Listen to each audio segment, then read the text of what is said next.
I'm so attracted to Hokusai in many ways. Of course, first thing that really attracts me is the way he paints or he creates his work. It's so fresh.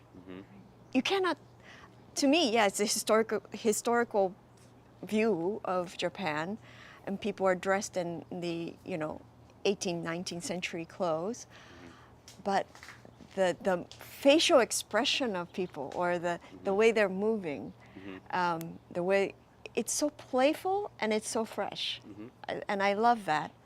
I read that it was so popular in Japan immediately after he published those works, because people didn't easily travel in Japan back then, common people,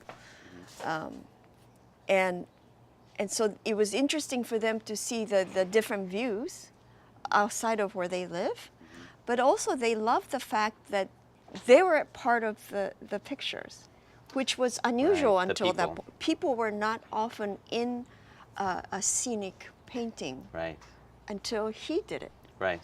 And I was also attracted to that, but that you could play with those ideas of classes, and that you can make a kind of modern statement as well. I'm dealing a lot with the hardship of the lower class. In a lot of these movements you hear, one case, the hammering of the workers who are on the floor, and then you have all the women around. They might be, in that case, concubines or something, or I'm not quite sure, but a higher class, who are not working, who are just enjoying the scenery, and I was inspired by that as well.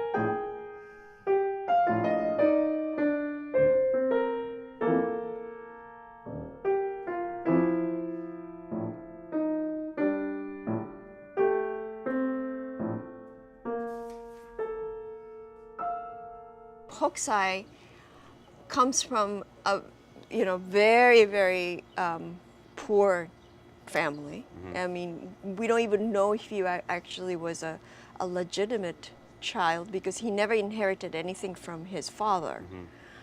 And so he had a very hard life, but he knew very early on that he wanted to become a painter. And in the early days, he just took on any work to make a living as a painter. So he was really scraping by, but he always was so proud of his artistry. He didn't care about class. He didn't care about formality. He was proud of his art, and if somebody came and commissioned him some work, obviously with higher class people, and if they didn't ask in the way with respect, he would just send them home. He would. He was. There's a famous story that he was commissioned to paint something for a Dutch doctor, and then he did. And then somebody else saw the painting, and he wanted a similar kind of painting, so he did create it for the second commission. But then when the work was finished, the person who commissioned him wanted it for half price. And he said no. Oh, wow. He sent him home. Yeah. And his wife said, oh, but even the half price would have been good for our, living. And he said, no, I don't want the people to think I'm like that, I don't want people to perceive me as that. He's a man of principle. He was very much a man of principle. And he created 36 Views in, the 20s or 30s. So That's right. Around the same time that Beethoven was writing his Ninth Symphony. The greatest works. Yeah. Yeah, and I don't even think they knew of each other's existence, right? Yeah. It's fascinating. Yeah.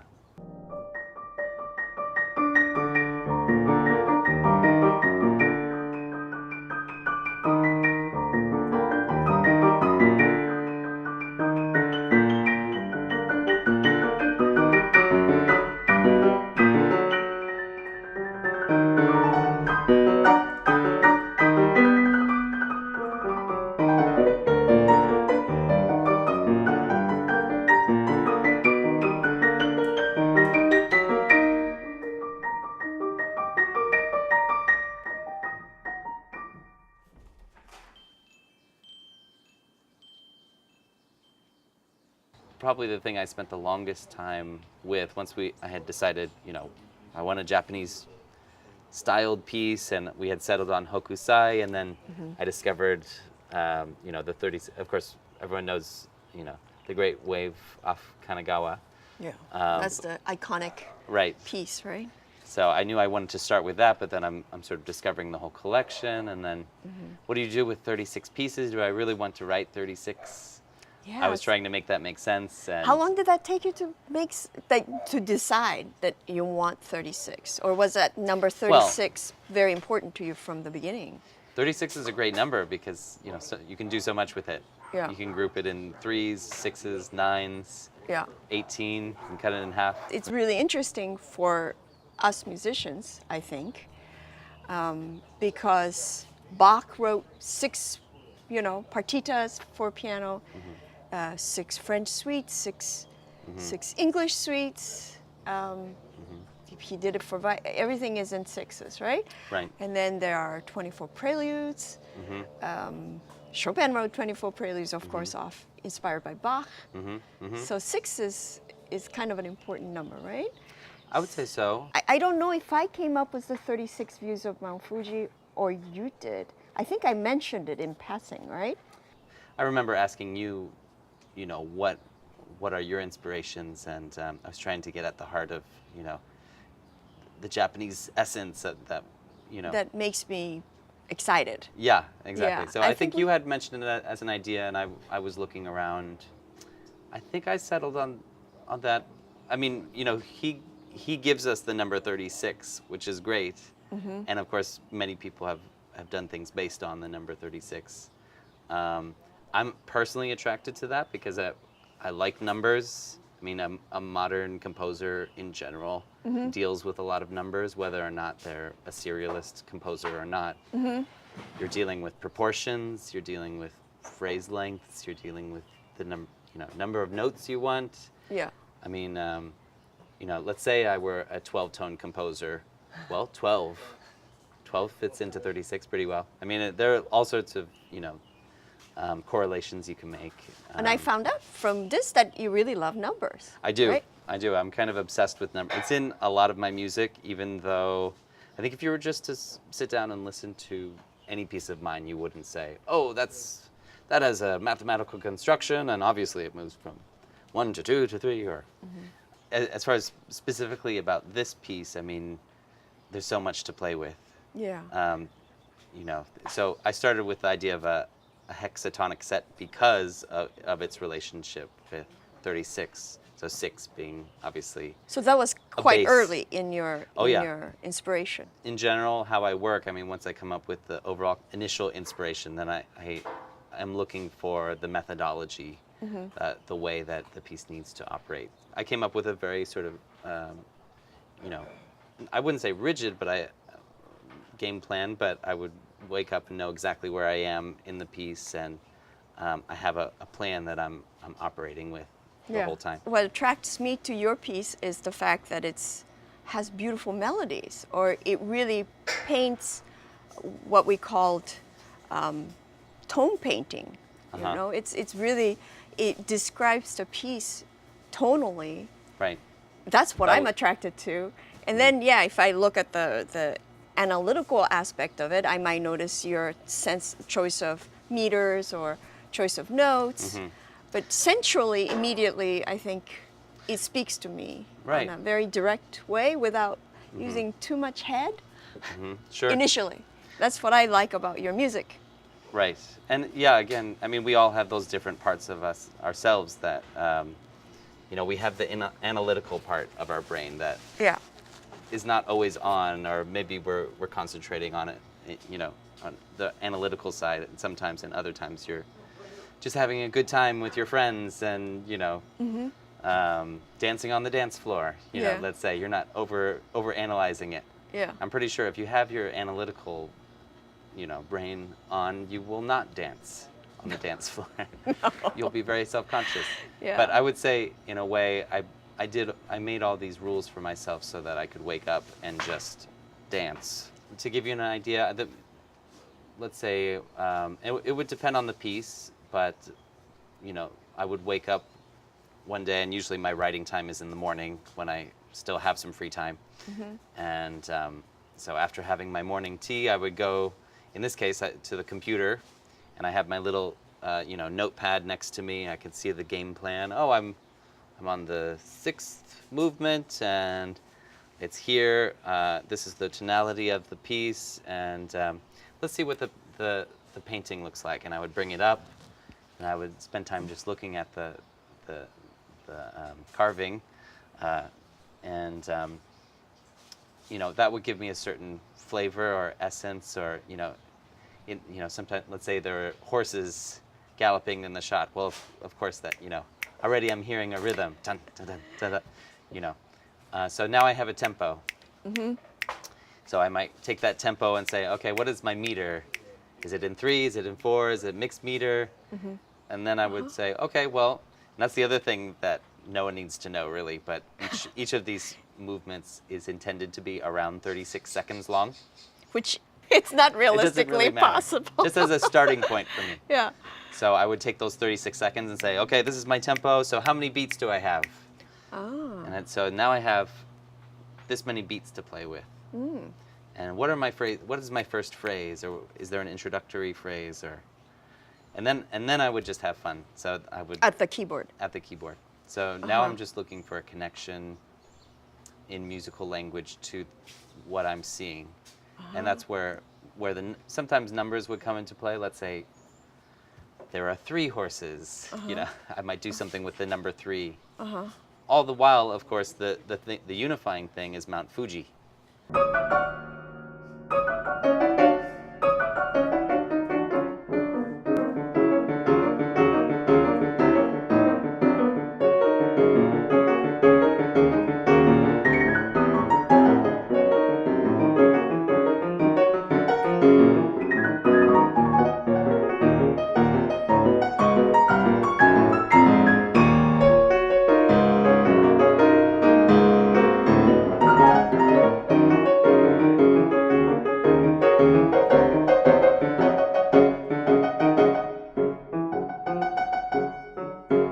As the piece progressed, also the biggest concern for me was, well, how do you make all these 36 pieces sound like one piece? So the second half of the piece really became more about a unifying characteristic, or a flow of music that would feel like it's getting from beginning to end. I definitely sense that. Yeah. The music is in 2 parts, and the second part, at one point, it starts to take off, and it becomes more about the music evolving, Right. and more flowing to a bigger climax. Yeah, I like that though, because it really makes the piece individually valid on its own. Yes. It doesn't, in a way, it doesn't need Hokusai. Right. Yeah. Even though it does, but it doesn't, like. As an initial inspiration, it's good, and Yeah. I think that's fun for an audience if there can be a visual element, but it's not necessary. Exactly. But yeah, I mean, that was purposeful to sacrifice the painting for the musical art form. Your music it has melodies that seem, it has some longing, or it has something, familiarity to me that, I like that about, even though it's new, it has something that connects me to the past, right? It kind of has that blend, and I think that's why I always liked your music, and when I came to realize that I wanted a piece that was written for me, I've never done that before. I never had that kind of even desire that I want to have something written for me. But I came to realize that I wanted a piece written for me. It was immediately very clear that I wanted you to write me the piece. There was no question about that, because I've already known your piece. I've played at least 2 of your pieces, and I've known other pieces. That was very easy for me to figure out. But I did have some requests, right? I didn't want extended technique. That's I right. wanted everything, because I had recently played a piece by you that required me to read a book and play melodica, or it's called pianica in Japanese. I had to learn how to do that. And then what else did I have to do? I had to Reach inside the piano. reach inside the piano and put newspaper inside the piano, Put a right? newspaper Yeah, I had to do all inside. kinds of things. I didn't want that. I wanted a piece that I could just sit and play Right. in a concert with other possible standard repertoire. I wanted to flow nicely, I guess. Sure. And I also wanted some virtuosity. I know you could write virtuosic music because you're a pianist of your own right. So I know you know about writing for piano. So I was really excited about that. How can you write a virtuosic piece for me?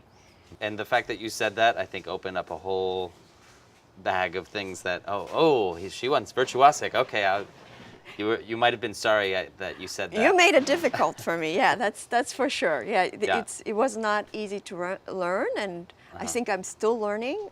It's high maintenance, Right. especially some of the movements are extremely high maintenance. Yeah. But it's fun though.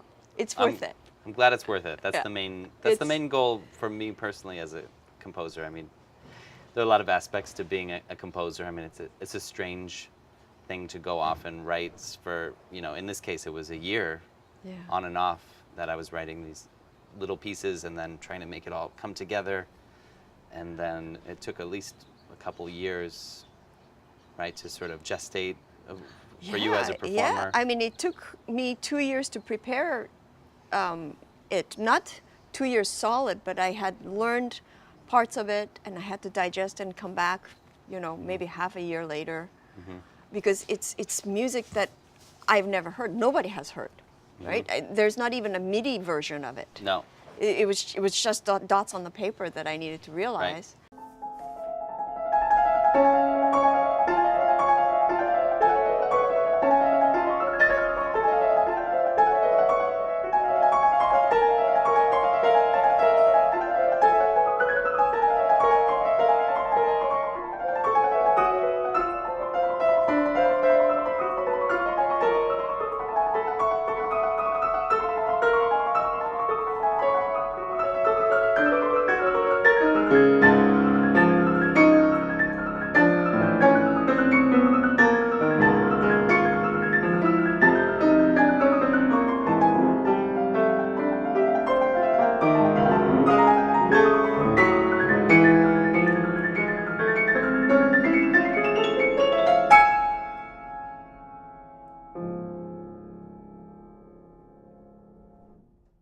When you're playing a piece in public for the first time, and I mean, nobody has heard this, right? It's quite a scary thing because you don't know what to expect. But it's freeing too because no one knows it.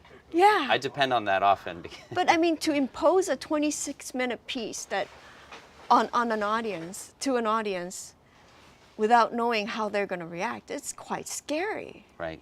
When I actually played for the group of audience in the real concert setting, and then they really gave me a positive feedback. I was I have to say I was relieved. That's because great. already, new music, Yeah, just they're a little more guarded. Living composer, already half the people might not show up to that concert. Yeah, half the people have allergic reaction. Yeah. Oh, new music. Yeah. So yeah. I won't like it. Yeah. I know that already. There have been some questions on my mind now that you know the piece very well. Do you have a favorite movement? Is there something that speaks to you? Yes. I have more than just one favorite movement. Of course, the first three are very strong for me. And then there's the one that really quiet one. I think it's called something like Morning After Snowfall. Yes. Which I think is so beautiful. There's not that many notes in it. No. But it's beautiful. And then the one called, there's so many, but the 7 Leagues. Yes. That one is so beautiful. The slower pieces with more. The 7 Leagues, I think it's not that slow, right? But it's in 7. Right. Of course. Right. Yes. Yeah. Yes. Yeah. Yeah. That's beautiful.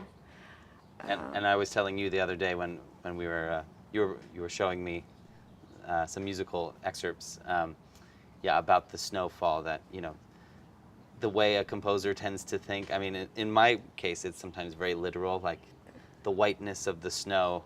Yeah, I was showing you, yeah. Oh well, see, this is how I chose all white notes here, just I had with no lots idea. of space and like little footsteps in the snow.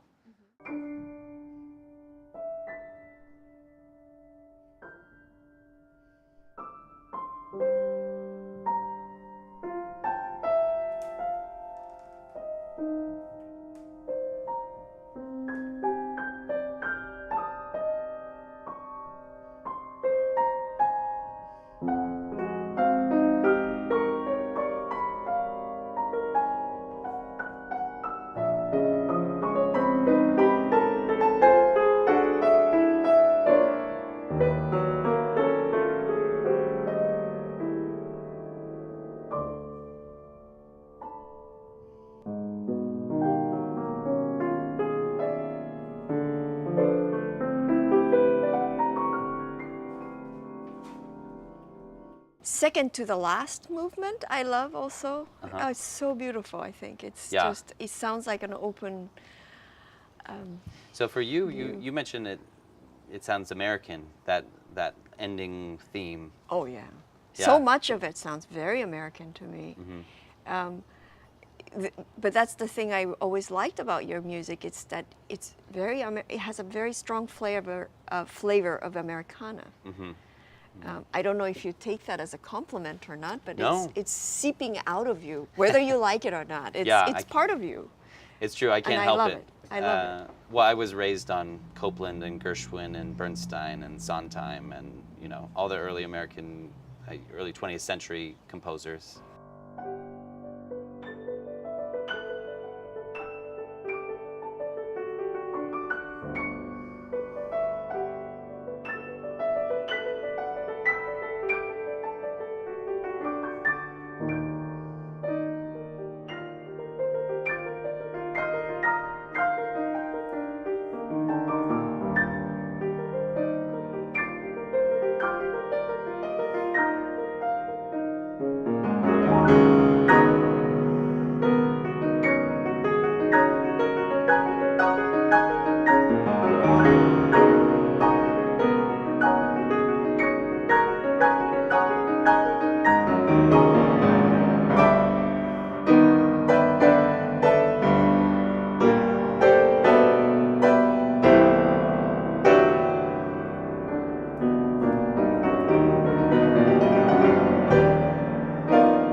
I love the range. I mean, some of them are so delicate, and some of them are just roaring. Especially the ending. And the beginning. Yes. I love that. Yeah. Yeah. Yeah, the beginning sounds like just a monster coming from the deep of the ocean, which is exactly what I wanted. Also, the one where the people are rowing the boats later on in G minor. Right. Yeah, that one, it's so It's fun. effortful, and Yeah. I love that.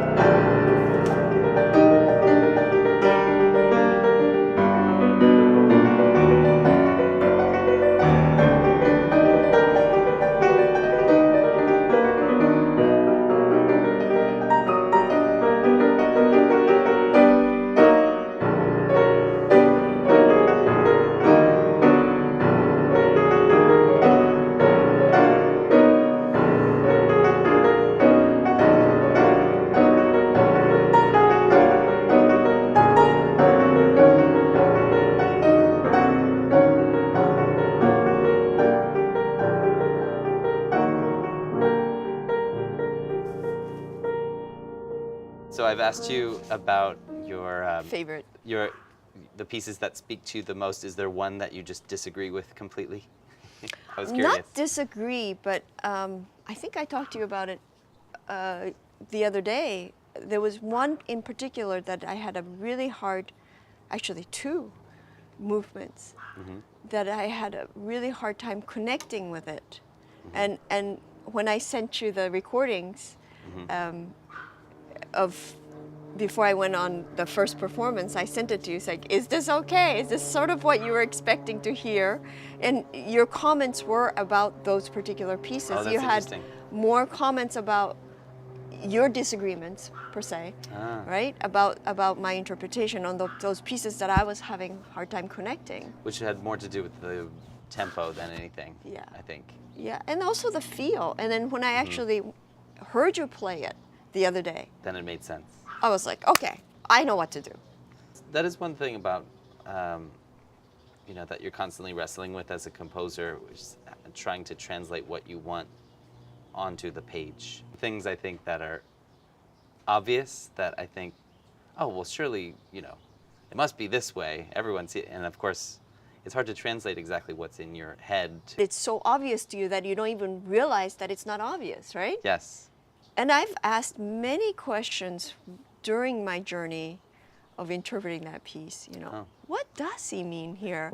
Like, what does he want here? And that's true with any great piece of music. You have to search as an interpreter. I consider myself as an interpreter more than anything.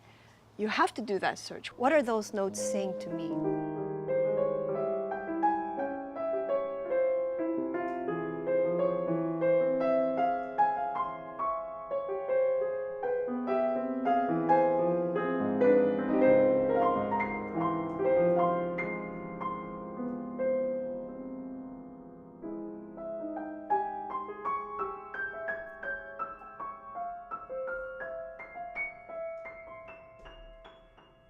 There was one metronome marking that really shocked you, right? Because I was trying to meet that metronome mark, and you said it's way too fast. And yet I wrote it that way. But I think that was just an error. I don't think so. This is where the intellectual composer can wrestle with the emotional composer. Because sometimes I'll write something that needs to be felt a certain way, and then I'll look at my system and say, well, that doesn't work in my system, so I'm going to speed it up a little bit, and it'll all turn out fine in the end. And it has to be 36 seconds long. Yeah, right. And in the end, I'm less concerned with the intellect as long as the piece makes sense and it moves you and the audience. I was really surprised, that particular one about the boat, right? Just floating, there's no people in that particular print. You said the other day, this is the heart of the piece. Now, that's a big statement. I didn't grasp it that way. Yeah. And for me, I think it's turned into one of my favorite pieces because it's so simple, and it has a pretty melody, and it's a pretty texture, and if you look at the picture, it's just so grand and beautiful. Just a big, beautiful boat on a, with Fuji in the background. I didn't intend for that piece to be the emotional heart or anything, but I think that turned out to be as something that I'm particularly fond of.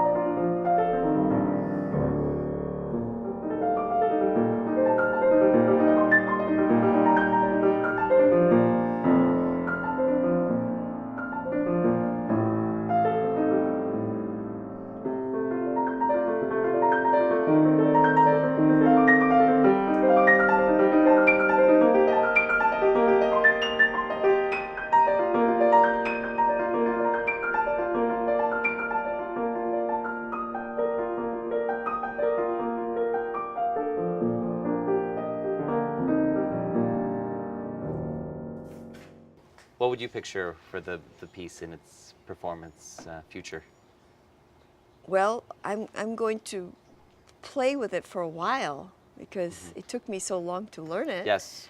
It's my baby now, and I'm gonna see how it develops. You know, once you take it on stage, it starts to assume a different, right? I've been nurturing it, and now it's being shared with the audience, and it starts to develop it on its own when I start to play it. It has a life of its own in a way. I like to take it to Japan and see how they would respond That would be amazing. to this, you know. In a way, this piece of music is a little bit like me. It's a hybrid of Eastern sensibilities with Western sensibilities, which I am very much made of. That's right. It was the initial inspiration, and now it's the thing out in front of everyone. And I would love that if we ended up in Japan. That'd be wonderful. Yeah, let's try to make it happen. Okay. Yeah. Let's go.